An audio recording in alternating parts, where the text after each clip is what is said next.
Hello po sa inyo lahat! Ako po pala si Kyrie Talinting. Ito po ang topic for today natin. Paano sumikat sa Facebook and Twitter? First po, dapat sa Facebook, dapat lahat po ng post natin ay non-bad words. At dapat kaakit-akit sa mga nakakabasa.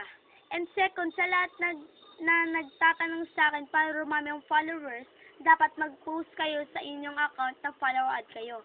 Parang flag. At saka po, third po, dapat mag-add kayo ng famous na babae o lalaki na maraming followers and likes sa post nila. At saka, bibigyan ko po kayo ng example para rumami ang followers niyo. Dapat sumali kayo sa mga groups. Ito po ang i-search niyo sa group. Tropang famous o tropang mix. Doon po tapos mag-post po kayong add follow kayo. Tapos yun na, hintay-hintay lang. Bibigyan ko po kayo ng parang auto followers.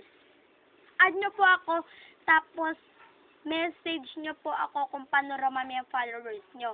At sasabihin ko, just add follow me first. Thank you. At saka po sa lahat po na nagtatanong kung ano po ang account kong true or real, ang i-search nyo po ay Kyrie Talinting. At saka naman po sa YouTube, first, dapat mag-post po kayo na magandang video. Para po yung sa Jamich, gumawa po sila ng love story. Ang lahat po ng views nila ay milyon. Dapat mag-isip rin kayo ng gagawin nyo. Bibigyan ko po kayo ng example. Acting, dancing, or love story. O iba pa. At mag-follow kayo sa lahat ng may account ng YouTube. Hintay-hintay lang, magiging sikat rin kayo. Basta marami kayong upload video, yun lang po.